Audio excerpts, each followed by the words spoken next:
Thank you for tuning in. This is the Rice Crypto Show, and I'm your host, Rice.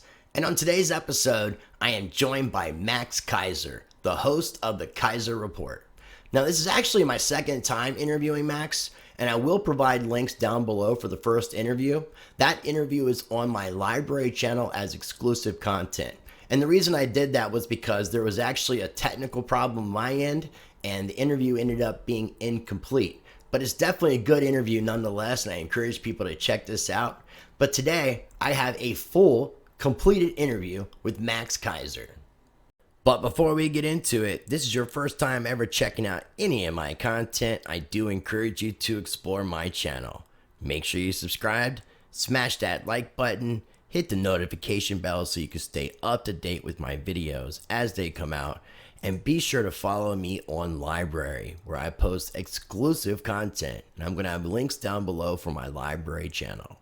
So we're just going to go ahead and get right into today's video.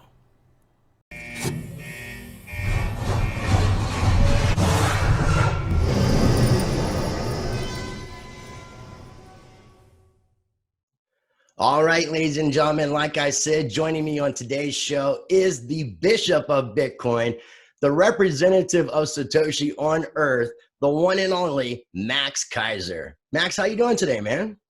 Rice, super. Great to be back with you as the Bishop of Bitcoin, the Satoshi's representative on Earth. I feel blessed. You know, back in September of last year, my Twitter account froze up. And I have, my password works and everything, but it just wouldn't let me tweet. And I took that as a sign from Satoshi to create real Max Keiser on Twitter. And I've just been channeling the spirit of Satoshi as Satoshi's bishop here on Earth. And it's been great. I think the coronavirus is just one more step in Bitcoin domination, global and intergalactic Bitcoin domination. Nobody should fear the coronavirus. It's just all part of the process. I love it, dude. I love it. I love the attitude. And we'll definitely get into that. But I really wanted, okay, I guess before we really start things, how is quarantine life treating you and Stacy? You guys doing all right? Yeah, this is the best quarantine ever, really. There hasn't really, the only thing that's different is that we do the show at home. We don't do it in a studio, and it works out better. We less time driving. The production quality is higher, and it's just commute from the kitchen to the living room. It's very easy, and it's a lot of fun, a lot more fun.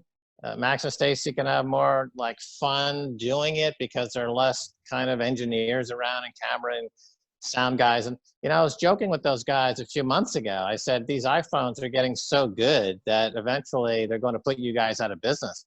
And sure enough, I was correct, because we can do the show just using 2 iPhone 11s, and we can make it look like 4 cameras because we're shooting in 4K, and it allows us the ability to zoom in without loss of resolution on both cameras. And that's done with our mixer in director in London. And the product is better, and our Spanish audience is exploding, Rice. I can't believe it. We're getting 400,000 views per Keiser Report dubbed into Spanish, and I think that plays into the whole Bitcoin message as well. No, most definitely, man. And I'm kind of glad that people like you are getting to experience working from home and using this modern technology, because, I mean, I've been doing it for a minute, and it's very possible for someone, I'm sitting in a bedroom basically that I've turned into an office. And, I mean, it's great what we can do with technology, and I feel blessed with that, man. So I really wanted to get your thoughts, man, on everything that's going on right now with what they're terming as the Great Lockdown, with everything that it encompasses, regarding the Federal Reserve, all this stimulus money, how it's going to affect the economy. I'd really just like to get your overall thoughts, and then we can kind of dig into some of those topics. Yeah, well, the topic of the Federal Reserve, of course, is a topic we've been talking about in the Bitcoin community since day one. And the macroeconomic assumptions and macroeconomic implications of Bitcoin have always been discussed, but usually in kind of the shadows of the technology itself. And then when Steve Moose came out with the Bitcoin Standard, he really wrote the economics book on Bitcoin, and it brought the macro really to the forefront, and people started to discuss it more vigorously. And then COVID-19 crisis, where you have really the response of the global central banks to print exponentially. And that meme, printer goes burr, Yeah.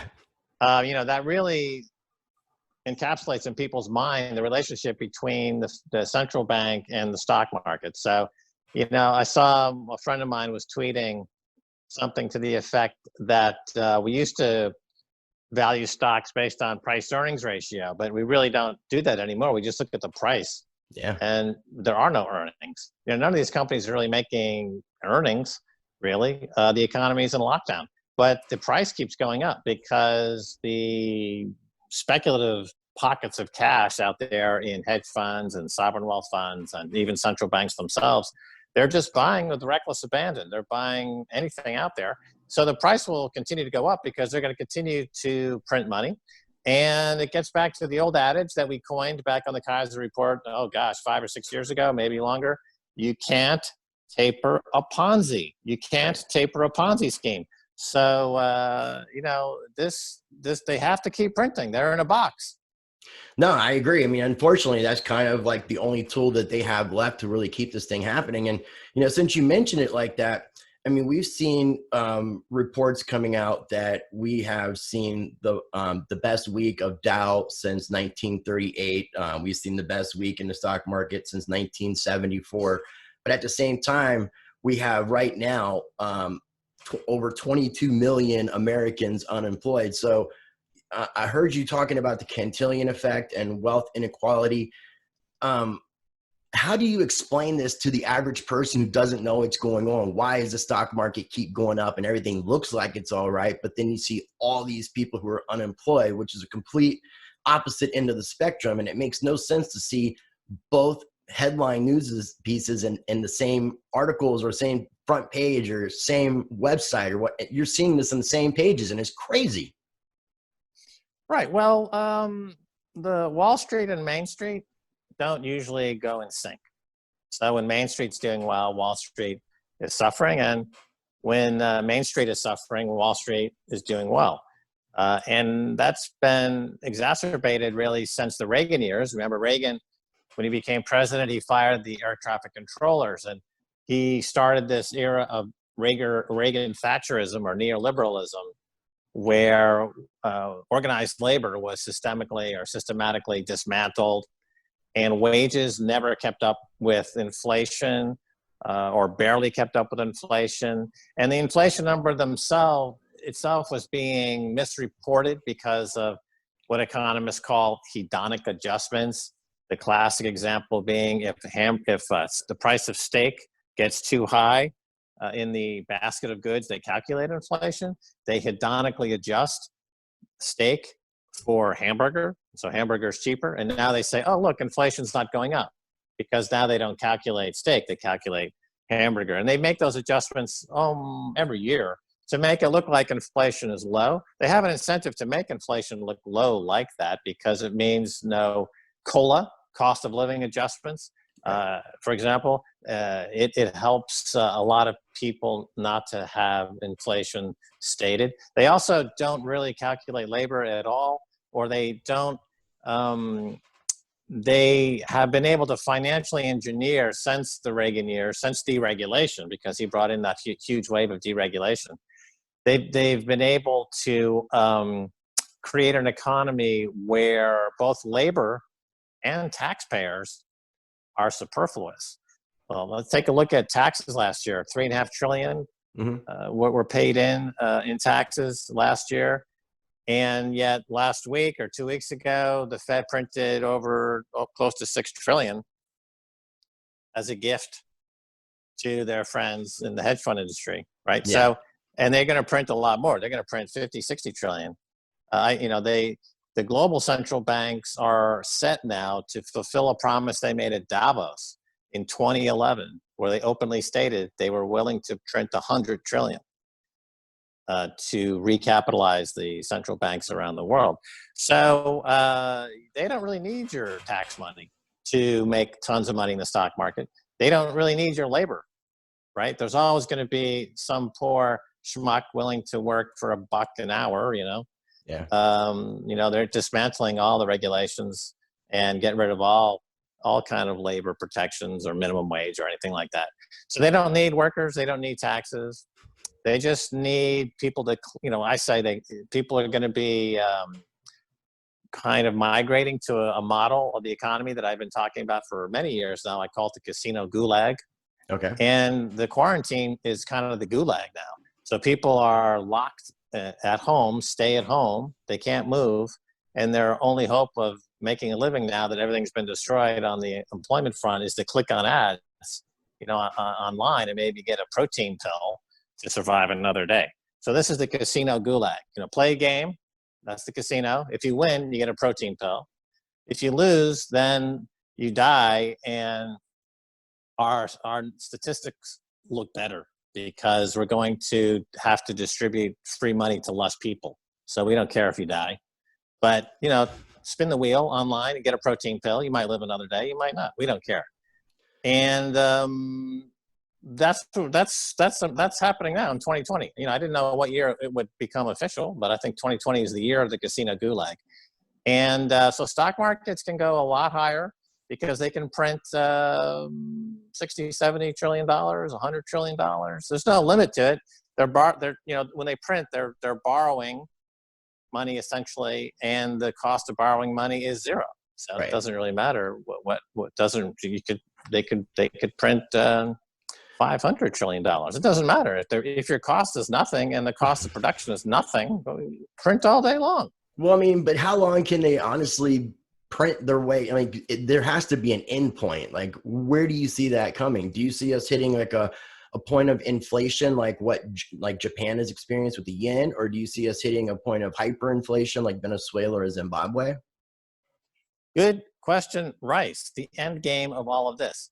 I have my unique take on this, and I've been putting this out there for a couple of years. I call it neo-feudalism. And it means that all this money printing and all the purchases of stocks by the central banks, and the central bank is a group of private bankers, right? It's not the government, it's a group of private bankers. So is taking private. So like Google, Apple, Amazon, all of these trillion-dollar companies could be taken private at $2 trillion or $3 trillion and just taken off the market. Remember, a few years ago, Michael Dell decided, I don't want to be a public company. I want to be a private company. So he took himself private. He did a leveraged buyout of himself, right? So they just take all these companies private.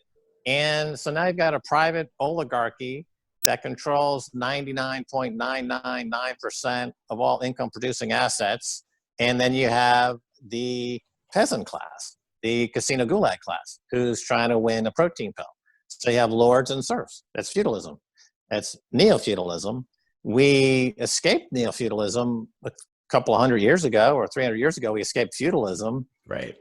And but now, of course, we're going back to it. The only surviving legacy piece of the old Middle Ages, the old medieval feudalism, is the Bank of England. That was really the carrying over institution that linked monarchies of the past to the present day. And America tried desperately to keep central banks out of America until 1913. Finally, the old monarchs won, and they got the Federal Reserve established. And that was really the beginning of the end of the United States, as it was. The concept was originally the founding fathers, and that. So now here we have in 2020.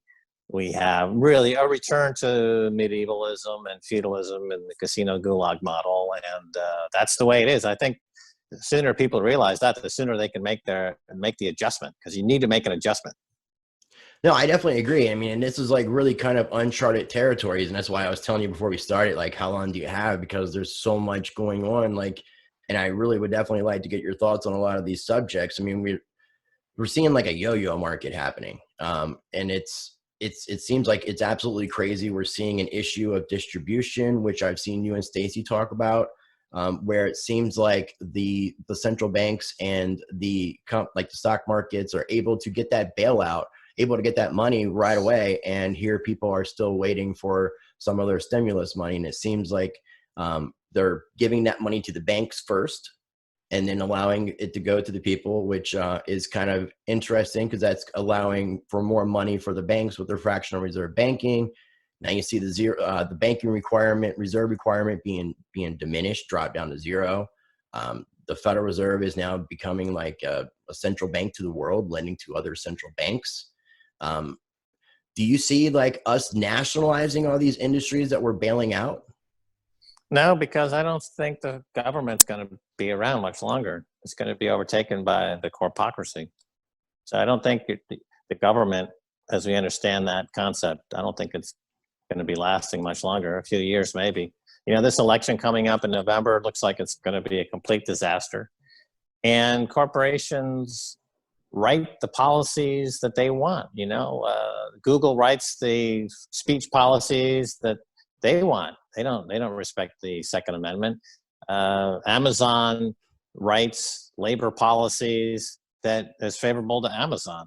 I just read a great essay about how this dystopian nightmare was mirrored in the cyberpunks of the early 1980s, who wrote about the absence of corporations going forward and the emergence of this kind of casino gulag model. And one of the examples they use is the movie, the science fiction movie in LA, Blade Runner. Thank you, Stacy. And right, so in Blade Runner, you have the Tyrell Corporation, and the Tyrell Corporation has replicants, that do all their work for them.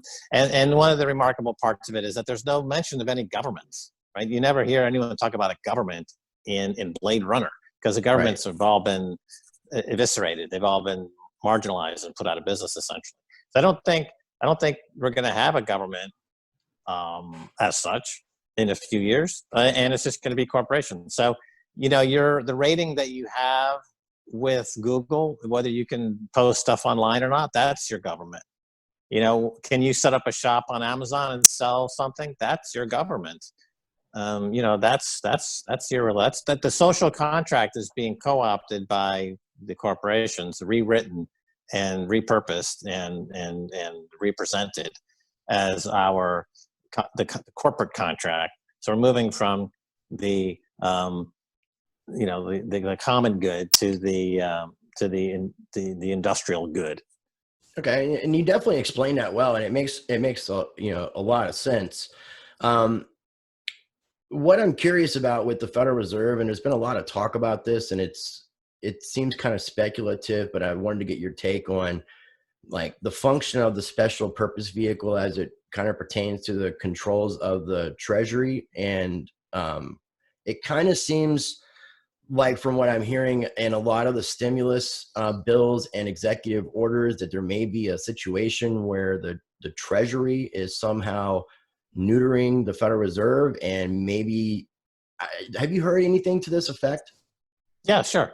So the special purpose vehicle, the SPV, was yet another example of laws being completely ignored. There's a standing law, this rule, I forget the number of the rule, but it's right there in the rule book of the Federal Reserve Bank. They cannot buy junk bonds. Right?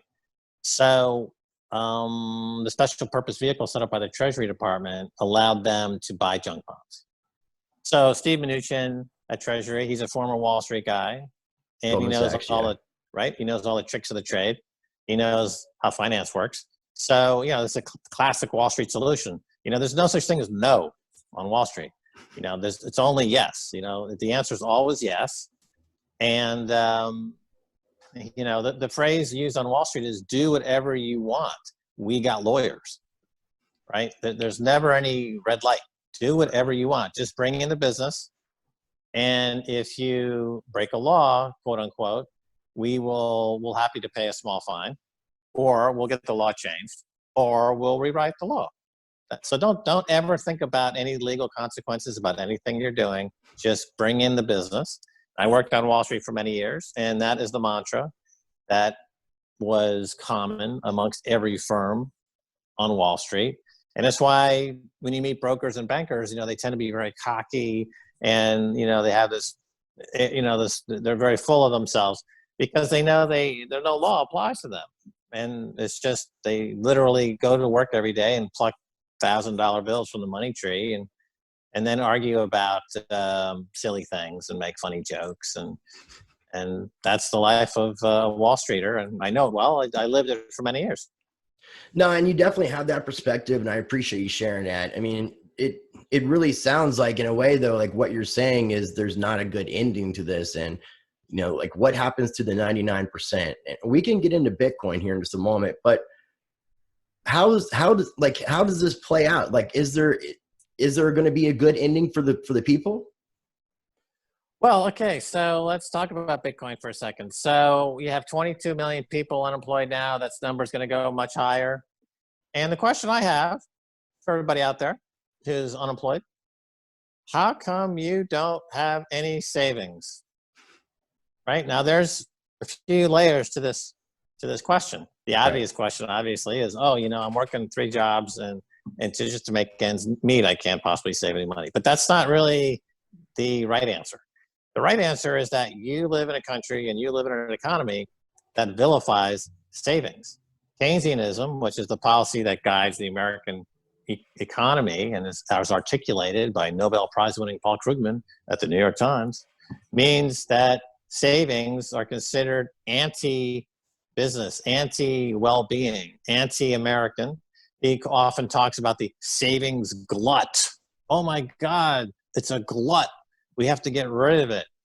And therefore, you have a population of people that is living on credit cards, that believes that savings are a negative, that thinks that there's no reason to have a rainy day fund. There's no reason to save for anything. I can always just put it on my credit card. I can always borrow the money. I can go to college and borrow 50, 60,000, 100,000, 150,000. That's what the establishment tells me is the right thing to do. This is completely opposite than the Austrian School of Economics that says the economy is based on savings. Without a pool of savings, without a pool of capital, you cannot have capitalism, right? You cannot have capitalism without capital, and capital means savings. So in America, they don't have capitalism. They have Keynesianism, which is similar to communism, Soviet Union era communism, where it's like, we're the state. We'll tell you what the prices of stuff are. You don't worry your little head about it. Just get in line and get your protein pill. And now it's not, it's patently not working as many predicted. So Bitcoin is a savings vehicle. It is primarily a savings vehicle. It was invented to be a savings vehicle. The white paper, when it mentions cash, just replace the word gold for cash, and you'll understand the white paper. Roger Ver obviously doesn't understand the white paper. He thinks that Bitcoin is a transaction mechanism, which is completely, and you see what's happened to him. He got Bitcoin derangement syndrome. He's gone insane. Went the hard fork way with Bitcoin Cash, which is proven to be utter trash, flaming dumpster fire. So is Bitcoin Satoshi Vision, right? And if you go against Bitcoin, Bitcoin will destroy you. You don't change Bitcoin, Bitcoin changes you. That's the golden rule. If you try to change Bitcoin, you're going to look like Craig Wright or Roger Ver, a discredited bum on the street, begging. Don't go down that path. Let Bitcoin change you. That's why I'm the bishop of Bitcoin, because I'm the apostle of Satoshi. I channel the words of the master, and I hope people understand it. Maybe today a few more people will get it. I hope so. Don't listen to, save. Bitcoin saves.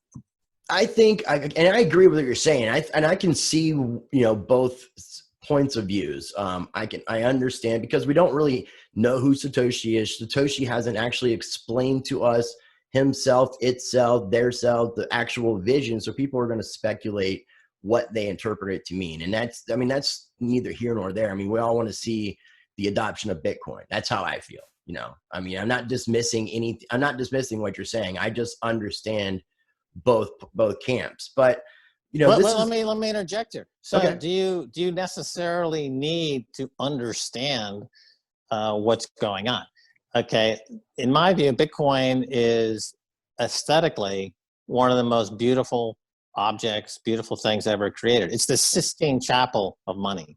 When you are in the Sistine Chapel, when you look at the Sistine Chapel, or you look at a Rodin sculpture in the Rodin Museum Garden in Paris, or you are looking at the Mona Lisa, are you looking at a Da Vinci, do you understand why aesthetically you're pleased, why you're filled with a sense of wonder, why you feel closer to a spiritual kind of revelation when you see something that gorgeous, that beautiful? That's the Bitcoin protocol. That's why it has 85% of the hash rate, and every single altcoin is shrinking. It's got 65% of the market cap. It attracts capital the same way the Mona Lisa attracts millions and millions of people to the Mona Lisa. If you put the Mona Lisa up against 50 other paintings in the Louvre in Paris, and some newbie showed up and said, pick out the one that's most beautiful, 99.9% of them wouldn't have any idea what's most beautiful.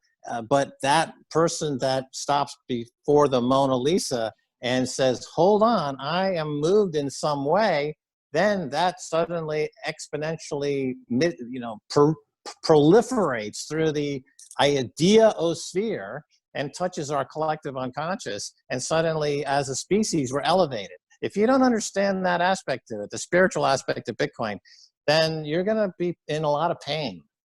No, I definitely agree with what you're saying. I mean, I definitely believe in Bitcoin. I believe in the Satoshi white paper. I believe in the way of it getting us away from the controls of central banks and fiat money. I mean, I think that creative destruction is a beautiful thing. And you could look at that as like encompassing. That's why I talk about my practice change of us also trying to evolve as well. You know, we're trying to change the world and disrupt technologies and disrupt industries. We need to evolve as human beings as well. Or we're going to continue to have these same problems that we've been having throughout the history of mankind if we don't learn from our mistakes and our lessons. And I definitely agree that Bitcoin is a beautiful thing. And we're seeing why, but Bitcoin was created for exactly this reason of everything that we're talking about today. It was designed in 2008. The white paper came out in, was it Halloween 2008? And then 2009, January, it was first mined. That's when a Genesis block came out. So it was birthed out of the 2008 crisis that we experienced. And now we're finally, for the first time, seeing Bitcoin being put to the test of what I feel like it was created for. Do you feel like people are going to start embracing this technology, especially with the fact that we're seeing the supply of physical precious metals diminishing? Do you see people finally adopting Bitcoin? Well, a couple of points. First of all, I agree with you that now we have a huge crisis. So we're going to see how Bitcoin performs in a crisis. It was born out of the last crisis in 2008. And we've been waiting for the next crisis, which we all knew was coming. Here it is. Now we see how Bitcoin performs during this crisis. So in terms of how it's going to perform or what it's going to do in this crisis, I think that we don't need to worry about Bitcoin. The price of Bitcoin could go to 100,000 or 400,000, and the humans could disappear off the face of the earth. You know, humans as a species might not make it, but Bitcoin will. You know, Bitcoin is never going to go away, and but we as humans need to worry about ourselves. We shouldn't be worrying about Bitcoin. It's fine, and it's doing. You can orient yourself toward it and be elevated by it, or you can turn your back to it and be caught up in the tar pit of the legacy system and go down with the dinosaurs. You know, and that's your choice. But it's not. We don't change Bitcoin. Bitcoin doesn't care about us, and it's going to do fine without us. But as I've said a long time, that the price of 100,000 or 400,000 could be reached, but might not be any humans around to experience it. That's an interesting concept to think about. What about the correlation that Bitcoin has experienced recently in Q1 with like the equity indexes? And do you see it separating? Do you people talking about the stock to flow ratio? You want to discuss that a little bit? The correlation is there is no correlation. Bitcoin doesn't correlate with anything. It went from nothing to the current price. You know, what is the current price? 7,000? Hit right over 7,000, yeah. Right. So it went from 0 to 0.000 of a penny to 7,000 over 11 years. Right. Doesn't correlate with anything. It might temporarily on a chart appear to correlate to something at one point, But that is very short-sighted. You know, if you pull back and you look at the big picture, it's totally unique. It's like a meteor strike. You know, what did that correlate to? It correlates to the world just got blown up by a meteor. That's what it correlates to. So, you know, it doesn't really correlate to anything. As Right. far as gold, gold is the closest corollary to Bitcoin, and it's hitting new all-time highs against all major currencies around the world except the dollar. Looks like it's going to do that in the dollar very soon. You know, gold was the go-to store of value without any third-party risk. Didn't need to be verified. It needed to be verified, excuse me. And that was a shortcoming of it. It has some shortcomings. Then it has a few shortcomings, right? It's hard to move around. It's hard to verify. And these are shortcomings are removed, Bitcoin. That's why it's potentially could be the perfect way to liberate people from the tyranny of centralized authority, not only central banks, but centralized governments. So not only is it getting rid of the central banks, but it's getting rid of the nation states as well, because they're totally unneeded. Totally makes sense. And I really wanted to bring that up. I mean, I agree 100% with what you said, but I've been hearing a lot of people talking about this, and I wanted to get your take on it. Look, let me tell you something about people who talk about this. If they come from a stock trading background, they're going to look at it like a stock. If they come from a precious metals background, they're going to look at it like a precious metal. If they're technical traders, they're going to look at the Fibonacci number and the technical patterns and the double trip and the head and shoulders and the triple top. And that's how they see the view. It depends on the lens through which you see the world. That's how you're going to frame Bitcoin. If you see it, you know, as somebody who is purely in the technological space, you're going to look at it completely different as well. But that's where you're coming from, and that's the only way you can see something. But the whole is beyond comprehension of any single person looking at it. The only way to comprehend it is if the whole understands it, and that's through the collective unconscious. So that has to have a serious upgrade. The collective unconscious of humans is in dire need of an upgrade. It's really suffering from the drag of ego. You know, ego is always the enemy of faith. And ego is, you see it in this space. You have egomaniacs or Bitcoin derangement syndrome, like a John McAfee. I know you've had him on your show, and he's a wonderful character, and he's a really interesting eccentric. But I would think that, you know, he's an egomaniac, you know, and that's a Bitcoin made him more of what he was, and that is an egomaniac. It definitely amplified him. Right, and it amplifies someone like Andreas Antonopoulos, who before Bitcoin was just a really good-hearted, meaning a guy who really cares about people, and then amplified that. Then he became Andreas, who we all love and respect, and because it amplified that. And that's what it can do. It changes you. You don't change it, right? That's the golden rule. So don't try to look for any pattern. Just let go and let Satoshi. That's very wise words. Any thoughts on the halving? Because we had the halving. It's like, I guess right now about 25 days-ish away. I'm not exactly sure, but we're kind of close to that number. You know, the halving is just one part of the protocol. You know, it's I don't think it's any in particular. I don't think it's more. I don't weight the significance of the halving over other aspects of the protocol. You know, my favorite part of the protocol is the difficulty adjustment. You know, that's my favorite part. You know, because the way it sniffs out our failings as humans is ingenious. So just when we're about to quit, it lowers the difficulty adjustment and restokes our greed and gets us mining again on spec. Right. Yeah. So that's freaking ingenious, and I don't think it's even man-made. I think it's just an industrial accident, like Velcro or you know, some of these other things that came around, plastics, X-rays, Viagra. You know, it's an industrial accident. You know, the cypherpunks are trying to solve the double spend problem, and then suddenly, bam! They put together these things and.